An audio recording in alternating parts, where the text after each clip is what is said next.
Hello, this is Heretic Prince, and this is an article by Bounding into Comics, written by Spencer Baculi.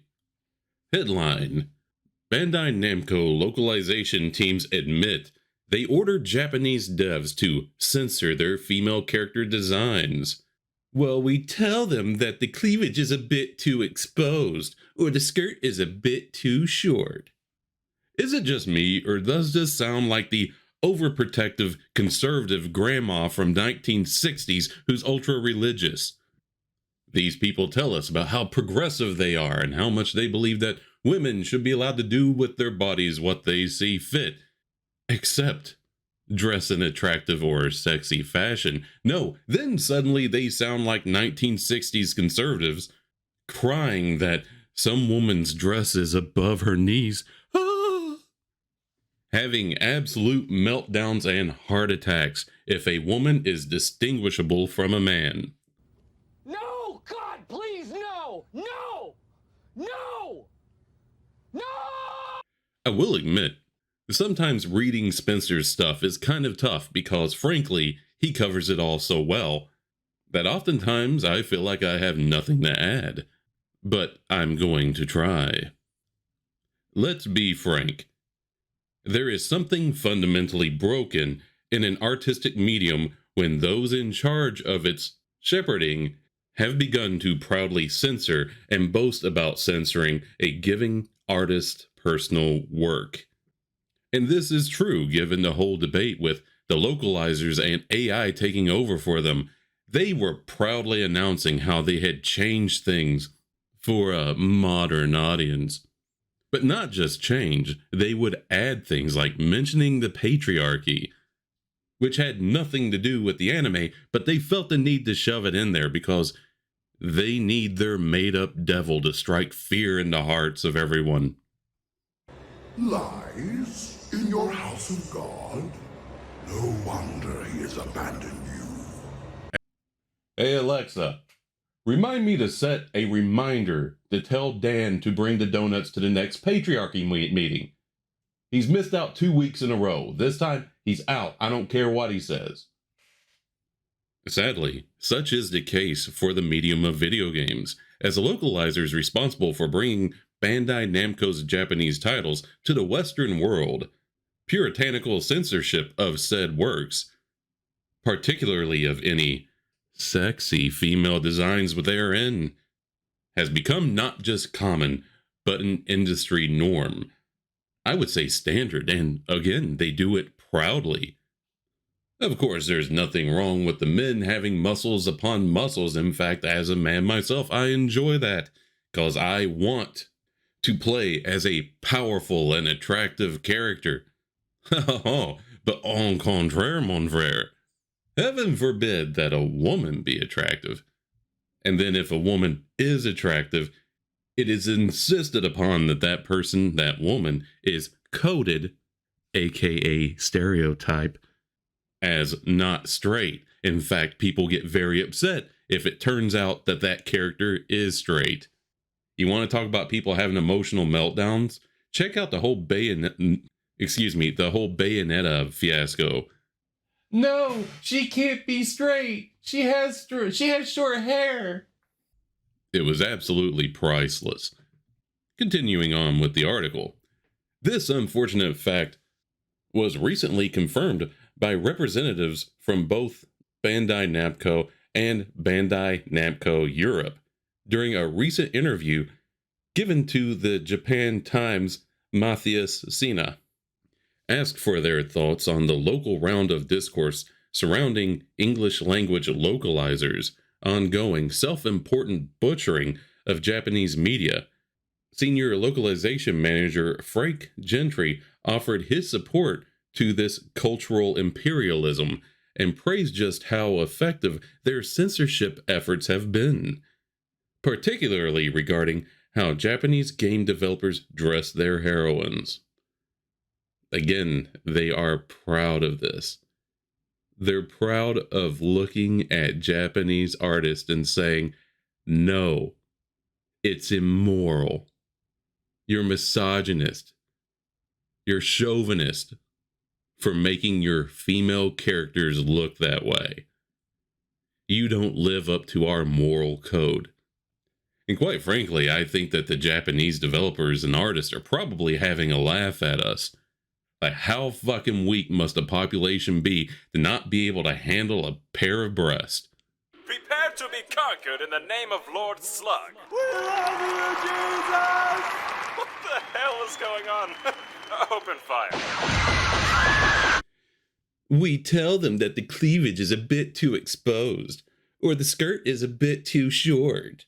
Before, they were very flexible, but they've become more proactive on such subjects. Yeah. Much the same way that a parent can start to predict what their child is going to whine about.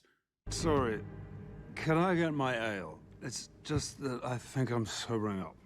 But it is disheartening to me that these developers have preemptively started to neuter everything for Western audiences because they've been conditioned to do so.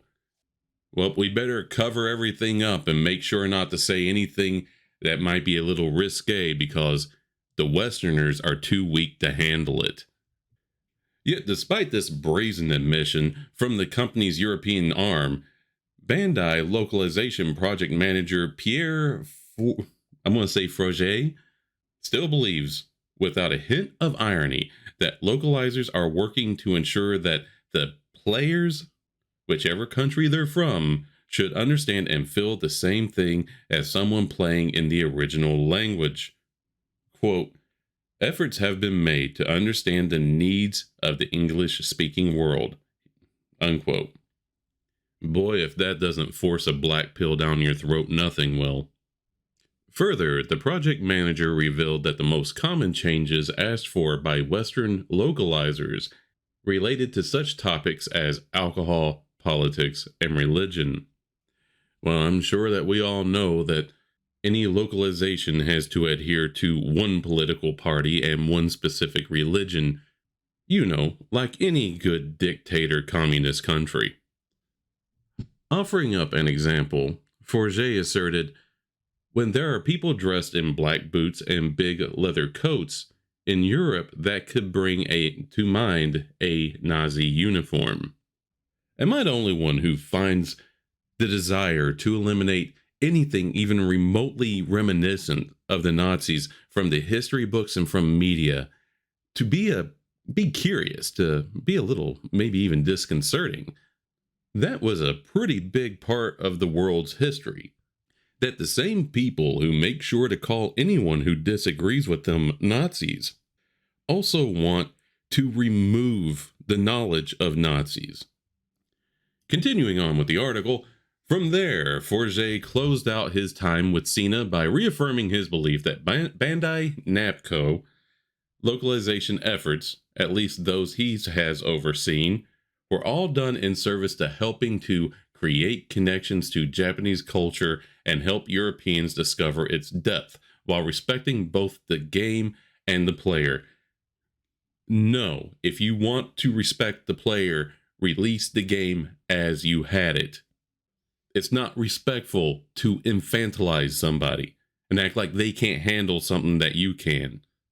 Well, over here in Japan, she was wearing a skirt, but when we brought it to your country, we put her in a dress because we understand how fragile your egos are and we didn't want to hurt your precious fifis. I don't call that respect. Here we basically have some more examples, such as in a One Piece game, they had to straight out deny DLC to coming to the West because there was a hot spring scene where apparently one of the ladies was just too sexy. And of course, we couldn't handle our Puritans getting their feelings hurt. You know, because somebody was looking at a chick on a video game instead of giving to their OnlyFans, I guess. And then there was a game Blue Protocol in which the female models for Japan and for the West were different, very different. Oh my God, Spencer, what are you doing? Why would you put this picture in the article? Is this a woman? Is this supposed to be a female? What are those things on her chest? Oh God, Oh God, I must scroll before they burn my pure eyes. Because I'm such a good person. Continuing on, there is a small ray of light. However, in an example of life's many contradictions, it should be noted that though Bandai is clearly leaning into American-style modern Puritanism, not all of their productions have been affected by this way of thinking. For example, 2021 saw the developer release Tales of Arise without any form of censorship. It can be. How many people died? That's what I need to know. How many people died because this was not censored? Likewise, one of their main talents is Tekken series director Katsuhiro Harada. I hope I said that correctly. Who is well known for his refusal to play ball with any and all attempts to shut down the fighting game franchise's identity, including those which have attacked its roster of female fighters. All right, this section is about a Harada quote. A lot of times, the swimsuits was a good example.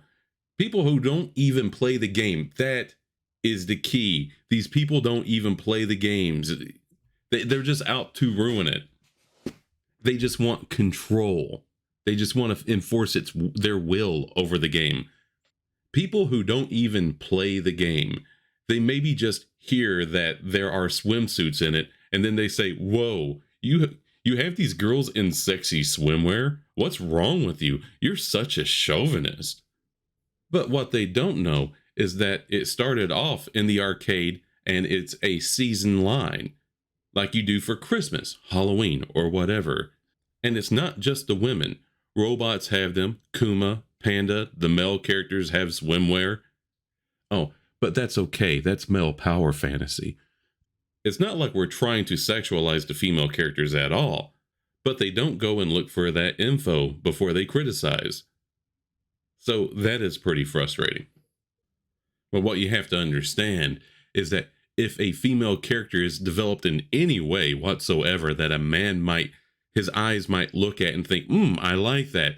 That's sexualization and objectification, and it must be brought to an end. Spencer ends out with this.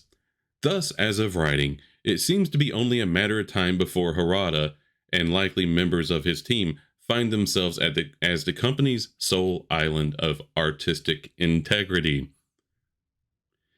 I am sorry to bring this black pill to you in that pretty much Bandai Namco is lost, it seems like, except for one brave team out there still saying, no, go fuck yourself, Puritans.